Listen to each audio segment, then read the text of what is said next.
নিজাম সাহেবের বাসা ভূতের গলিতে। দু কামরা টিনের ঘর, কাঁচা রাস্তা পার হয়ে যেতে হয়। জায়গায় জায়গায় খানাখন্দ, স্ট্রিট লাইট নেই। ইলেকট্রিসিটি না থাকায় সমস্ত অঞ্চলটাই অন্ধকারে ডুবে আছে। নিজাম সাহেব হাত ধরে ধরে মনিরকে নিয়ে যাচ্ছেন। কাদায় পানিতে দুজনই মাখামাখি। নিজাম সাহেব সারা পথ গালাগালি করতে করতে আসছেন। কিছুক্ষণ পর পরই বলছেন, তুমি মহামূর্খ। মনিরের বড় ভালো লাগছে। অনেকদিন পর সে কোনো মানুষের মধ্যে এমন গাঢ় মমতার পরিচয় পেল। এই ঝড় বৃষ্টির রাতে ভদ্রলোক একা একা গিয়েছেন খোঁজ নিতে। বাড়ি পৌঁছা মাত্র গরম পানির ব্যবস্থা হলো। নিজাম সাহেব ঠেলে তাকে বাথরুমে ঢুকিয়ে দিলেন। বাথরুম অন্ধকার, সারা বাড়িতে একটা মাত্র হারিকেন। মনির, জি। তাকে সাবান আছে, কিছু তো দেখতে পাচ্ছি না। দরজা বন্ধ করার দরকার কি, খোলা রাখো। মনির দরজা অল্প ফাঁক করে রাখল। ভেতর বাড়ির সবটা দেখা যাচ্ছে। ফ্রক পরা কিশোরী একটি মেয়ে বারান্দায় কেরোসিন কুকারে রান্না চড়িয়েছে। মেয়েটির পাশে ভেজা কাপড়ে নিজাম সাহেব কি যেন বলছেন মেয়েকে, আর মেয়ে বারবার হেসে উঠছে। অন্ধকারে এই হাসির শব্দ এত মধুর লাগছে। বাড়িতে আর কোনো লোকজন নেই। নিজাম সাহেবের স্ত্রী মারা গেছেন অল্প কিছুদিন আগে। দেশের বাড়িতে গিয়ে জ্বরে পড়েছিলেন। জ্বরের সঙ্গে সঙ্গে ধীরে ধীরে আরো উপসর্গ যুক্ত হলো। খবর পেয়ে নিজাম সাহেব দেশে গেলেন। 3 দিনের আর্নড লিভ নিয়ে গিয়েছিলেন। 2 দিনের মধ্যে ফিরে এসে যথারীতি হিসাবের খাতা নিয়ে বসলেন। বিকেলে অফিস ছুটির পরেও বসে রইলেন। মুনির এসে বলল, নিজাম ভাই বাসায় যাবেন না, নাকি আজও হিসাবের গন্ডগোল আছে? নিজাম সাহেব শান্ত গলায় বললেন, অন্যের হিসাব মিলিয়ে দিয়েছি, নিজেরটা মেলে না। আমার স্ত্রী মারা গেছে। বাড়ি গিয়ে দেখি 10 মিনিট আগে ডেড বডি কবর দিয়ে ফেলেছে। অনেকেই বলেছিল কবর থেকে আবার তোলা হোক। শেষ দেখা, আমি নিষেধ করলাম। নিজাম সাহেব উঠে দাঁড়ালেন। তার চেহারায় বা আচরণে শোকের কোনো ছাপ নেই। অফিসের হিসাব না মিললে এই মানুষটি অনেক বেশি বিচলিত হয়। পাটি বিছিয়ে খাওয়ার আয়োজন, উচ্ছে ভাজা, চিংড়ি মাছ, ডাল এবং একটা সবজি।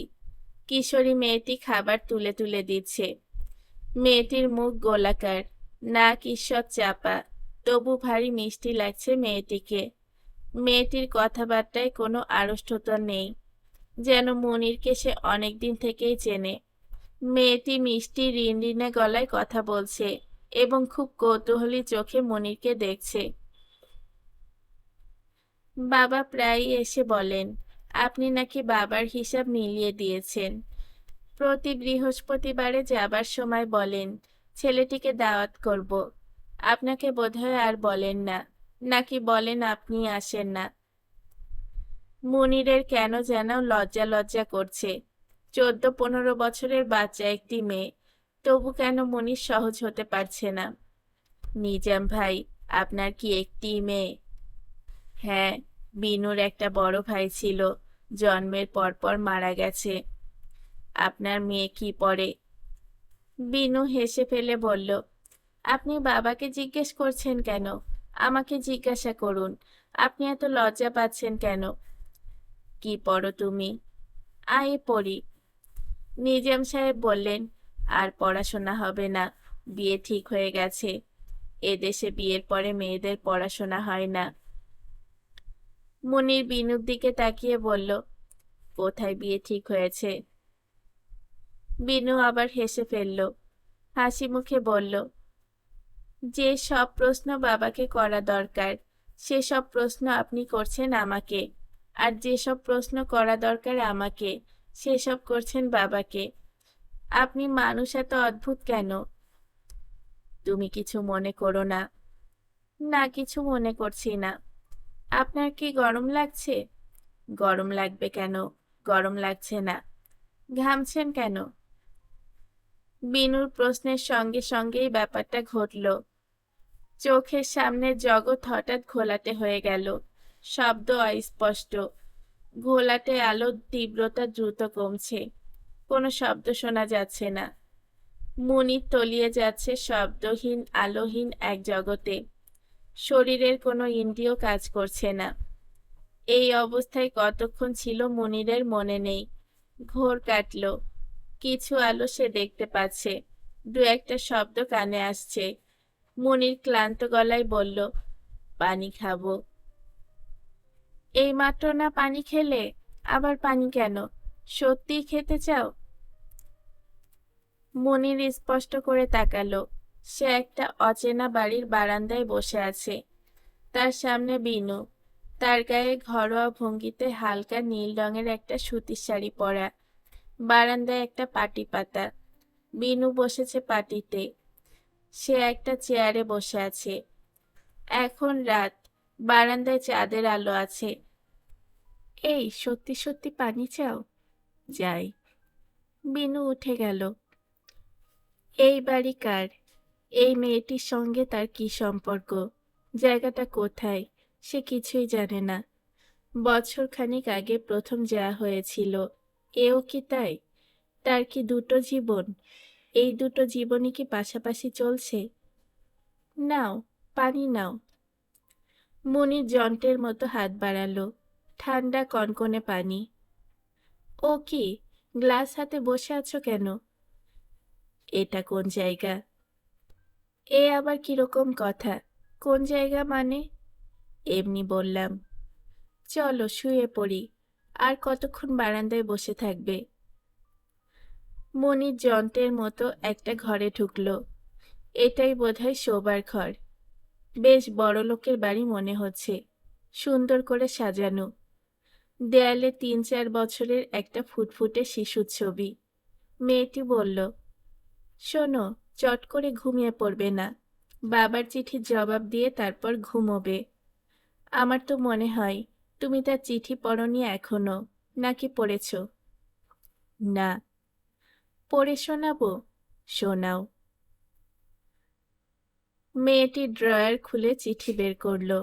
গলার স্বর বুড়ো মানুষের মতো করে পড়তে শুরু করলো। টুনু, তুমি দীর্ঘদিন যাবৎ আমার পত্রের জবাব দিতেছ না।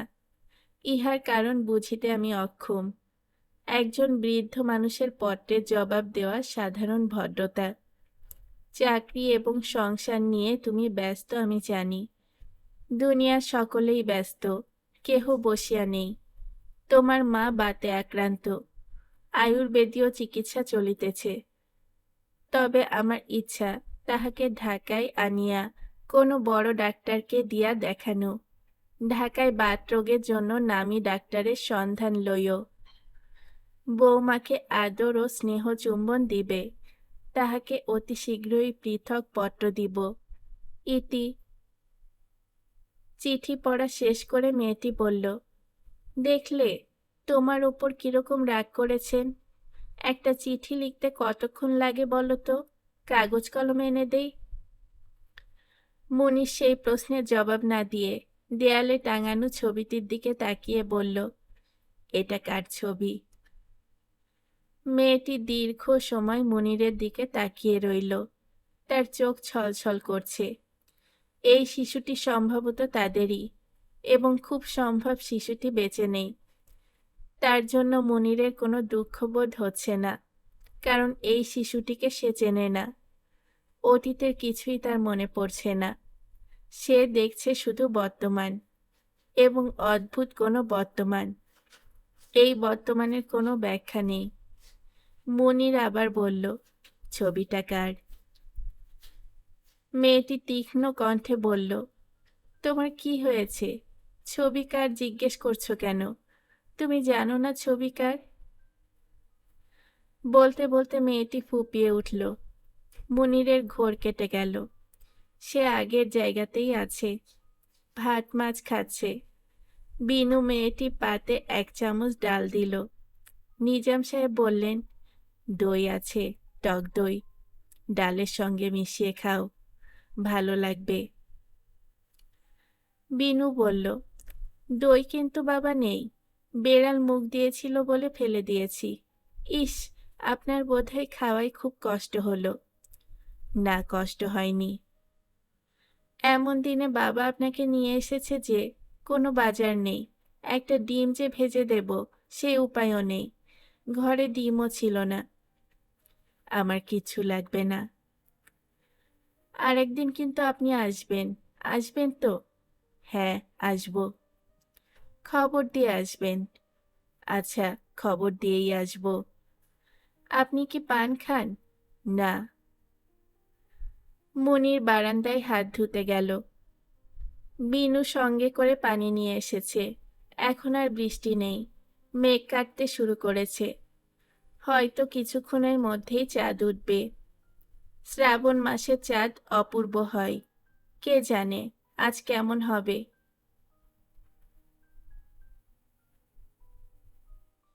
মিসির আলি হাসি মুখে বললেন, কি ব্যাপার, আজ খালি হাতে যে, আমার সিগারেট কোথায়?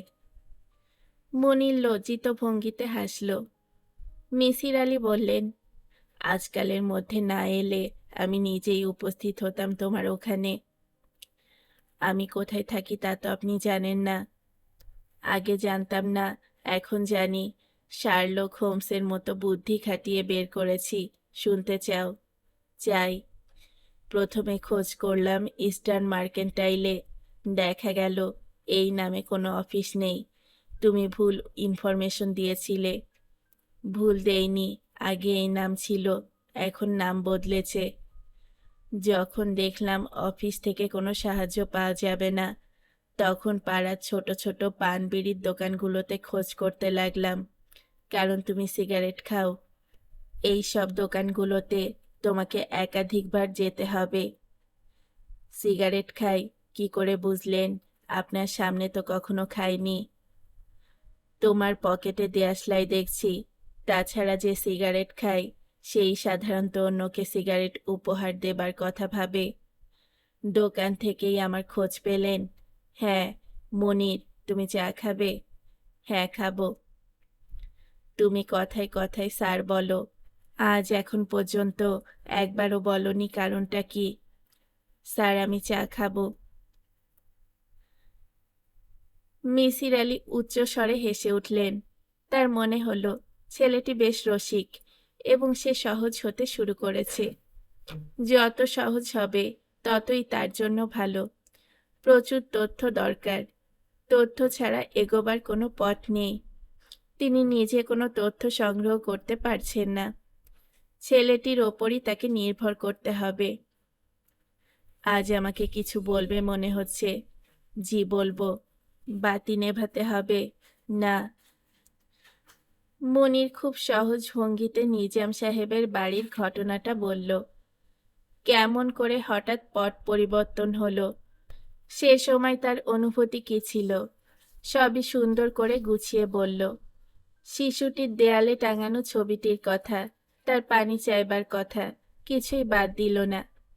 মিসির আলি একটি প্রশ্নও করলেন না। সমস্ত ঘটনাটা শুনলেন চোখ বন্ধ করে, একবারও তাকালেন না। তোমার বলা শেষ হয়েছে? জি। তোমার বর্ণনা থেকেই মনে হচ্ছিল বিনু মেয়েটি তোমাকে অভিভূত করেছে। রূপবতী কিশোরী মেয়ে, তার সহজ সরল ব্যবহার, তার যত্ন, এই সব তোমাকে মুগ্ধ করেছে, তাই না? জি। তুমি প্রবলভাবে মেয়েটিকে কামনা করেছ, সেই সঙ্গে তার প্রতি তীব্র আকর্ষণ বোধ করেছ। এই প্রচণ্ড কামনা বা প্রবল আকর্ষণের কারণে তোমার মধ্যে বিভ্রম সৃষ্টি হয়েছে, যার জন্য মেয়েটিকে তুমি দেখেছ তোমার স্ত্রী হিসেবে। পুরোটাই তোমার কল্পনা, ডে ড্রিমিং, এক ধরনের ইচ্ছে পূরণ স্বপ্ন হতে পারে। আগেরবার তুমি একটি চিঠি নিয়ে এসেছিলে, এবার কিছু আনোনি? না। আবার যদি কখনো এরকম হয়, একটা জিনিস মনে রাখবে, কিছু একটা হাতে নেবে। খবরের কাগজ হলে খুব ভালো হয়। খবরের কাগজ দিয়ে কি করবেন?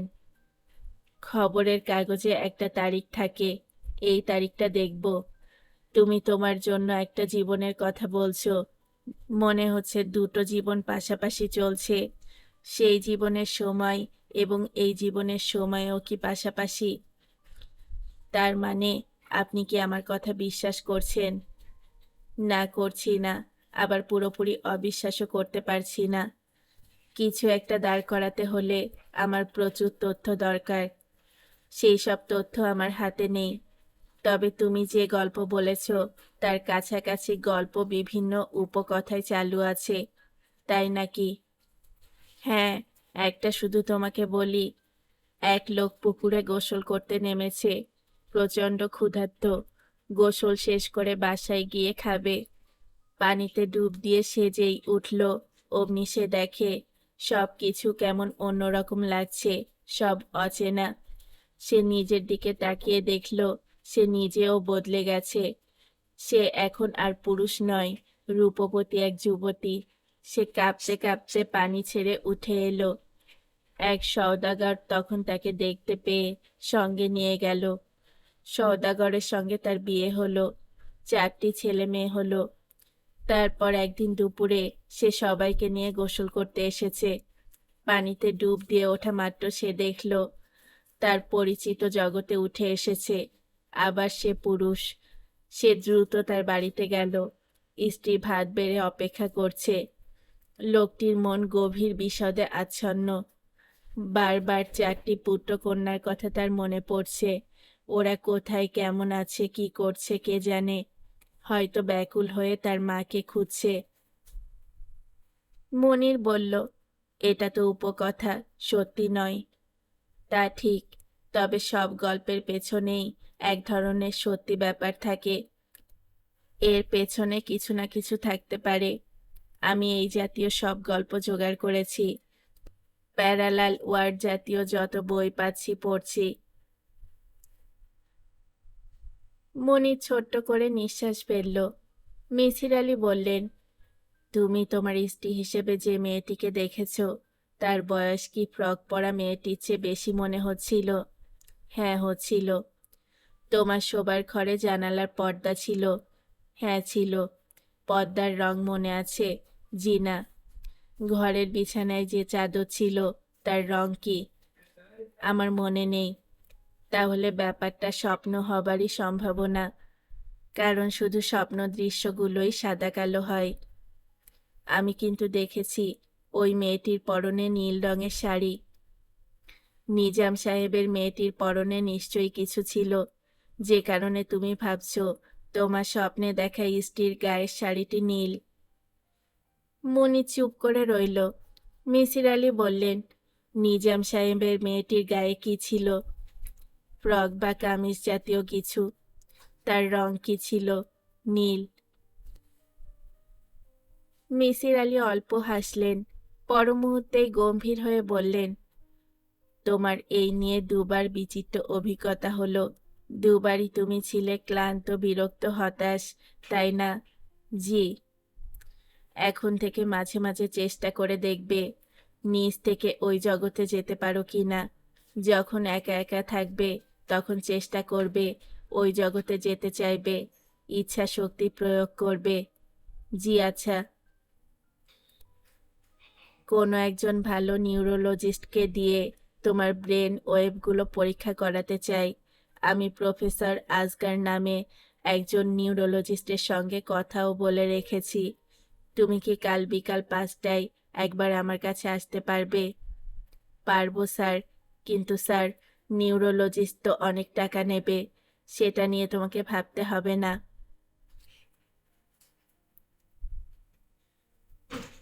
মিসির আলি সে রাতে ভালো ঘুম হলো না। ভয়ঙ্কর একটা স্বপ্ন দেখে রাত 3টায় ঘুম ভেঙে গেল। বাকি রাতটা জেগে কাটাতে হলো। স্বপ্ন দৃশ্য নিয়েও প্রচুর চিন্তা করলেন। অবদমিত কামনায় স্বপ্নে উপস্থিত হয়। ব্যাখ্যা সহজ এবং চমৎকার, কিন্তু তবু কোথাও একটা ফাঁক আছে, কিছু একটা বাকি থেকে যায়। সেই রহস্য কি কোনোদিন ভেদ হবে? আচ্ছা, পশু পাখি এরাও কি স্বপ্নে দেখে? অবদমিত কামনা কি তাদের নেই? পশুদের স্বপ্ন কেমন হয়? স্বপ্ন দেখার সময় মানুষের চোখের পাতা কাঁপতে থাকে। বৈজ্ঞানিক পরিভাষায় তাকে বলে র্যাপিড আই মুভমেন্ট। ওই জাতীয় কম্পন তিনি একটি ঘুমন্ত কুকুরের চোখের পাতায় দেখেছিলেন। সেই কুকুরটি কি তখন স্বপ্ন দেখছিল? জানার কোনো উপায় নেই। মিসির আলির খানিকটা মন খারাপ হলো। একদিন না একদিন এই সব রহস্যের সমাধান হবে, কিন্তু তিনি জেনে যেতে পারবেন না। মানুষ স্বল্পায়ু প্রাণী, এটাও একটা গভীর বেদনার ব্যাপার। এত বুদ্ধি নিয়ে সৌরজগতে যে প্রাণীটি এসেছে তার কর্মকাল সীমাবদ্ধ। তিনি বাতি নিভিয়ে ঘুমের চেষ্টা করছেন, লাভ হচ্ছে না। বিচিত্র সব চিন্তা মাথায় আসছে। একটির সঙ্গে অন্যটির কোনো মিল নেই, আবার মিলও আছে। অদৃশ্য যে সুতোয় মিলগুলো গাঁথা, সে সুতোটির নাম অনন্ত মহাকাল।